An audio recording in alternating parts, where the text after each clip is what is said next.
বিশ্বনবী বিশাল মরুপথ পাহাড়ি পথ পাড়ি দিয়ে তায়েফের মরুজমিনে গেলেন কোরআনের দাওয়াত নিয়ে, ইমানের দাওয়াত নিয়ে। কিন্তু তায়েফের লোকেরা বিশ্বনবীর দাওয়াতকে শুধু প্রত্যাখ্যান করেই থামে নাই, তারা বিশ্বনবীর সাথে অত্যন্ত খারাপ আচরণ করেছে, বিশ্বনবীকে শারীরিকভাবে হেনস্থা করেছে, আমার নবীকে শারীরিকভাবে অত্যাচার করেছে, আমার পেয়ারা নবীর গায়ে পাথর মেরেছে, বিশ্বনবীর গা বেয়ে ঝরঝর করে রক্ত ঝরেছে, নবী জামিনের মধ্যে লুটিয়ে পড়েছেন, আবার মেরেছে, আবার নবী হাঁটতে শুরু করলেন, পেছন থেকে আবার মেরেছে, আবার নবী রক্তাক্ত হয়ে জামিনের মধ্যে লুটিয়ে পড়লেন, আবার মেরেছে। বিশ্বনবীর মতো এত সুশ্রী মানব, বিশ্বনবীর মতো এত শুভ্র মানব, বিশ্বনবীর মতো এমন চমৎকার দেহাবয়ব দিয়ে রব্বুল আলামিন কাউকে বানান নাই। এরকম চমৎকার মানুষটাকে তারা তায়েফের ওই জামিনে রক্তাক্ত করেছে। বিশ্বনবী দুনিয়ার কোনো স্বার্থের জন্য সেখানে যান নাই, নিজের কোনো লাভের জন্য, প্রাপ্তির জন্য যান নাই, তায়েফবাসীদের জাহান্নামের আগুন থেকে বাঁচাতে গিয়েছেন। ঠিক কিনা বলেন? খেয়ে না খেয়ে দিন প্রচারের কাজে নিজেকে দিয়েছ বিলিয়ে, তায়েফের কাফিরেরা চিনল না সে আলো, দুষ্ট ছেলেদের পিছু দিল লেলিয়ে, পাথরের আঘাতে ক্ষত বিক্ষত হয়ে সারা শরীর থেকে রক্ত ঝরে। হে রাসূল তোমাকে ভুলি আমি কেমন করে, হে রাসূল তোমাকে ভুলি আমি কেমন করে। পারেন না আপনারা? ধরুন আমার সাথে। হাজার ব্যথা বেদনার পরে ফিরে আসনি তুমি আপন ঘরে, দিনের আলো তুমি ছড়িয়ে দিতে চলে গেলে মদিনায় মক্কা ছেড়ে। হে রাসূল তোমাকে ভুলি আমি কেমন করে, হে রাসূল তোমাকে ভুলি আমি কেমন করে। ঠিক কিনা বলে? প্রিয় ভাইরা, তায়েফের ছেলেরা নবীকে রক্তাক্ত করলো। আমার নবী কই যাবে? কই যাবে? মক্কায় জায়গা নাই, তায়েফে জায়গা নাই। তায়েফ থেকে ভারাক্রান্ত মন নিয়ে আমার নবী মক্কায় ফিরে আসলেন। বিশ্বনবী মক্কায় ঢুকতে পারেন না। মক্কার মরুভূমির দিকে তাকিয়ে, উপত্যকার দিকে তাকিয়ে বিশ্বনবী ধা ধা করে কাঁদেন, ঝরঝর করে নবীর চেহারা মোবারক থেকে চোখের পানিগুলো বেয়ে বেয়ে পড়ে। আমার জন্মস্থান, আমার শৈশব, কৈশোর, যৌবন কেটেছে এই মক্কায়, আমার এলাকায় আমি ঢুকতে পারি না। বিশ্বনবী মক্কার অনতি দূরে দাঁড়িয়ে জায়েদকে পাঠালেন, জায়েদ যাও দেখো কেউ আমাকে সাপোর্ট করার মতো আছে কিনা, যাও অমুকের কাছে যাও। জায়েদ গেলেন, তারাও প্রত্যাখ্যান করে ফিরিয়ে দেয়। বিশ্বনবী বললেন যাও অমুক লোকের কাছে যাও, তিনিও প্রত্যাখ্যান করে ফিরিয়ে দিলেন। কেউ বিশ্বনবীকে আশ্রয় দিতে রাজি হয় না। নিজ জন্মভূমিতে বিতাড়িত বিশ্বনবী, সর্বশেষ বিশ্বনবী বললেন যাও মুতঈম ইবনে আদির ঘরে যাও। মুতঈম ইবনে আদি মুশরিক, তার কাছে যাও। গেলেন, মুতঈম ইবনে আদি রাজি হয়ে গেল। সুবহানাল্লাহ বলেন। দেখেন, অনেক বিপদের সময়ও আমি নিজে সাক্ষী, সামাজিকভাবে, রাজনৈতিকভাবে কত ঝঞ্ঝা, কত ষড়যন্ত্র, কত কনস্পাইরেসি পাড়ি দিয়ে আমাদেরকে সামনে এগিয়ে যেতে হয়। এই শত্রুদের ভেতরেও একজনকে দাঁড় করিয়ে দেয় যে আল্লাহর কোরআনের জন্য রেডি হয়ে যায়। পড়েন সুবহানাল্লাহ। মুতঈম ইবনে আদি, আল্লাহ তার মনকে নরম করে দিলেন। মুতঈম বলে, মুহাম্মদ আমি তোমাকে আশ্রয় দিব। তার দুই ছেলেকে পাঠালেন, যাও খোলা তলোয়ার নিয়ে, স্কট দিয়ে, গার্ড অফ অনার দিয়ে মোহাম্মদকে মক্কায় ঢুকাও, আর বলো আমি আমান দেব। আমান কি দিব? আমান মানে সিকিউরিটি, নিরাপত্তা। সিকিউরিটি ছাড়া, আমান দেওয়া ছাড়া কেউ থাকতে পারতো না মক্কায়। দুই ছেলে বিষ্ণু ইসলামকে নিয়ে আসলো। নবী কাবার চারদিকে তাওয়াফ করলেন, নামাজ পড়লেন। আবু জাহেল, উতবা, শাইবা, ওয়ালিদ ইবনে মুগীরা সবাই দেখে, কেউ কিছু করতে পারে না। কারণ মুতঈম ইবনে আদি ঘোষণা দিয়েছেন আমি মুহাম্মদকে আমান দিয়েছি, মুহাম্মদের গায়ে যেন কেউ স্পর্শ না করে। আওয়াজ করে পড়েন সুবহানাল্লাহ। নবীর এই বিপদকালে মুহূর্তে মুতঈমের হৃদয়টারে নরম করে দিল কে? আচ্ছা, লালমনিরহাটের ভাইয়েরা বলেন, এই মুতঈম কি মুসলিম ছিল না মুশরিক? সবাই বলতে হবে মুসলিম না মুশরিক। তাহলে মুশরিকের কাছ থেকে নবী পলিটিক্যাল অ্যাসাইলাম, আধুনিক রাষ্ট্রবিজ্ঞানের ভাষায় পলিটিক্যাল অ্যাসাইলাম যেটাকে বলে, রাজনৈতিক আশ্রয়, ওনার আমান বা নিরাপত্তার এই ঘোষণায় তিনি মক্কায় ঢুকলেন। যতদিন নিরাপত্তা ছিল ছিলেন, মুতিম যখন মারা গেল, বিষ্ণু ইসলাম হিজরত করে মদিনায় চলে গেলেন, সুবহানাল্লাহ। কিন্তু মুতিম যে বিশ্বনবীর উপকার করছে এটা বিশ্বনবী ভুলে নাই। আমাদের অনেকে আছে উপকার করার পরে আর খেয়াল থাকে না, খাওয়ার পরে গলা দিয়ে নামলে আর খেয়াল থাকে না, এরকম আছে না নাই? আমার নবী ভুলে নাই। বদরের প্রান্তরে 70 জন কাফেরকে যখন বন্দী করে বিশ্বনবীর সামনে হাঁটু গেড়ে দাঁড় করানো হলো, বসানো হলো, 70 জন কাফের, কয়জন? বিশ্বনবী তাদের দিকে তাকিয়ে বললেন, সহিহ বুখারীর বর্ণনা, লাউ কানাল মুতঈম ইবনে আদি হাইয়ান সুম্মা কাল্লামানি হাউলা ইন্নাতনা লা তারাকতুহুম লাহু। বদরের প্রান্তরে 70 জন বন্দী কাফিরের দিকে তাকিয়ে আমার নবী বললেন, আজকে মুতঈম ইবনে আদি যদি বেঁচে থাকতো আর তোমাদের 70 জনের ব্যাপারে যদি মুতঈম এক বাক্যে একটা সুপারিশ করত, তার সম্মানে আজকে তোদের সবাইকে আমি মাফ করে দিতাম। সুবহানাল্লাহ নাই? ওই যে চিল্লাচিল্লি যে কথা বোঝে নাই, কোন জিনিস মিস করছে ওরা নিজেরাও বোঝে নাই। বিশ্বনবী মুতঈমের এই সাহায্যের কথা বলে নাই।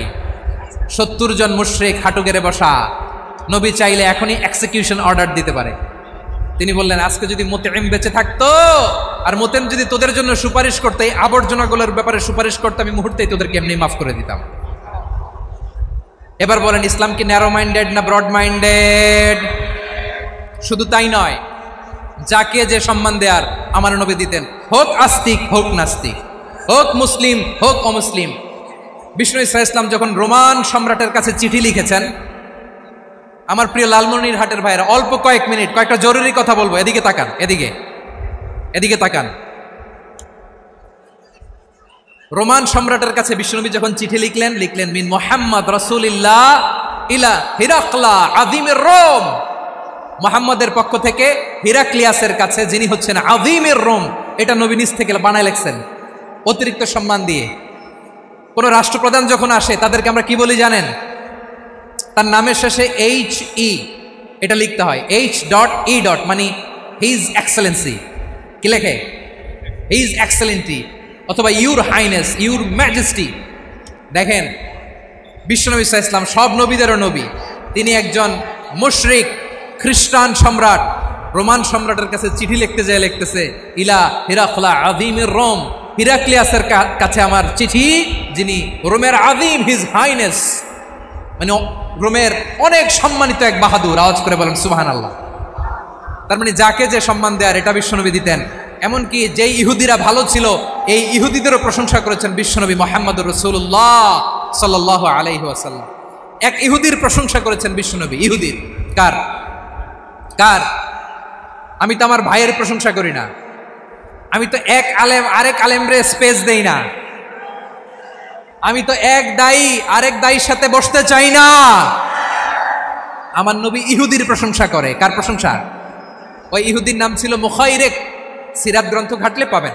তিনি বলেছেন মুখাইরেক খাইরু ইয়াহুদ, Mukhayriq is the best of the Jews, জুইশদের মধ্যে সে সবচেয়ে ভালো। কেন প্রশংসা করলেন তার? এর কারণ মদিনা চার্টারে কথা ছিল সব ধর্মের মুসলিম মুশরিক ইহুদিরা মিলে মদিনাকে রক্ষা করবে। কিন্তু 3য় হিজরিতে যখন উহুদের যুদ্ধ শুরু হলো, সবার কথা ছিল যেই আক্রমণ করে আমরা মদিনাকে বাঁচাবো। কোন শহরকে বাঁচাবো? মদিনাকে। কিন্তু কুরাইশরা যখন অ্যাটাক করলো, ইহুদিরা আর আসে না, ইহুদিরা আর বেরোয় না। বিষ্ণু বললেন, ওহে ইহুদিরা, তোমরা না চুক্তি করলে আমার সাথে যে মদিনা বাঁচাতে সবাই ঝাঁপিয়ে পড়বো, আসো।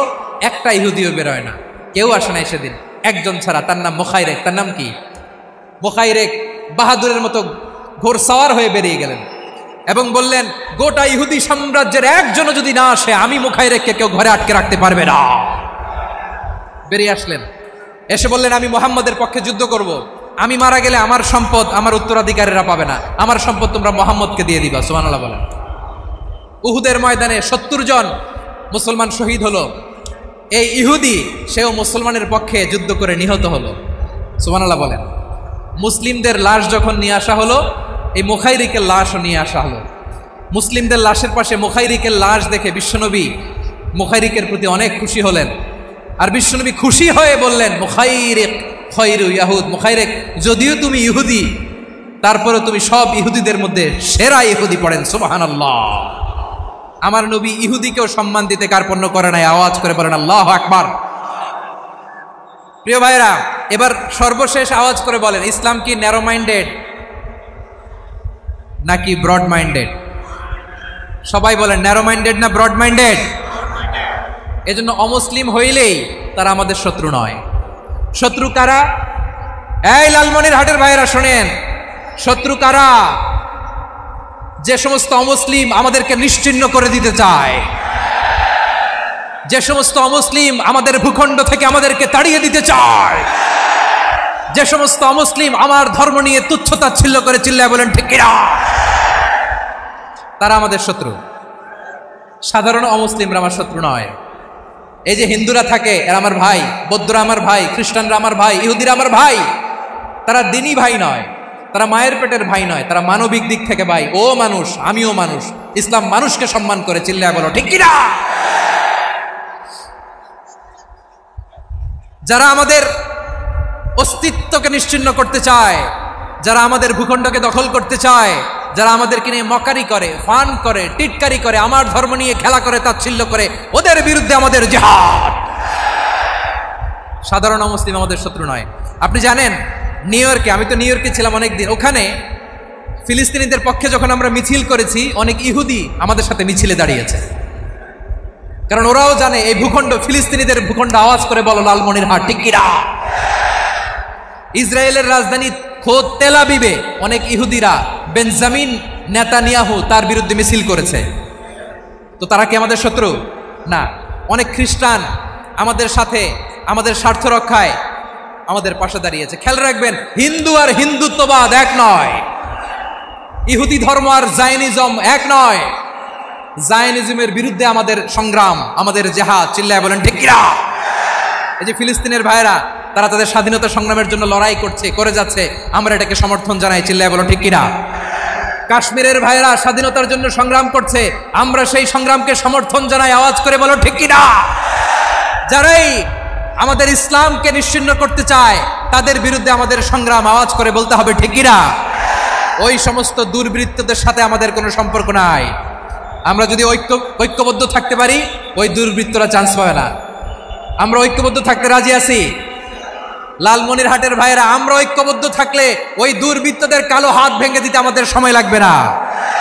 তাদের কালো হাত ভেঙে দিতে রাজি আছো মুসলমান? কারা কারা রাজি? তো হাত তুলে দেখা।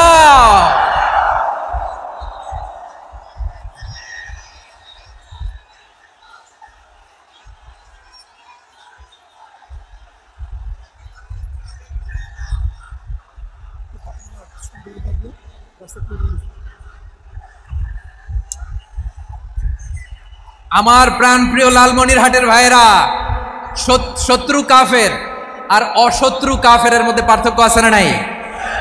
আবু তালেব মুশরিক, আবু জাহেল মুশরিক, কিন্তু দুই মুশরিকে পার্থক্য আছে না নাই? আবু তালেব নবীর চাচা, মুশরিক, মারা গিয়েছে মুশরিক অবস্থায়, কিন্তু আজীবন আমার নবীকে আগলে রেখেছে, আমার নবীকে সাপোর্ট করেছে, ভালোবেসেছে। আবু জাহেল মুশরিক, মারা গিয়েছে মুশরিক হিসেবে, আজীবন আমার নবীর বিরুদ্ধাচারণ করেছে। আবু জাহেলের শক্তি, সামর্থ্য, স্ট্র্যাটেজি, প্ল্যান সব আমার নবীর বিরুদ্ধে ছিল। আবু জাহেলের কারণে একটা দিন শান্তিতে আমার নবী মক্কায় ঘুমাতে পারে নাই, চিল্লায় বলেন ঠিক কিনা। এজন্য রাব্বুল আলামিন বলেন, লা ইয়ানহাকুমুল্লাহু আনিল্লাযীনা লাম ইউকাতিলুকুম ফিদ-দীনি ওয়া লাম ইখরিজুকুম মিন দিয়ারিকুম আন তাবাররুহুম ওয়া তুকসিতু ইলাইহিম ইন্নাল্লাহা ইউহিব্বুল মুকসিতিন।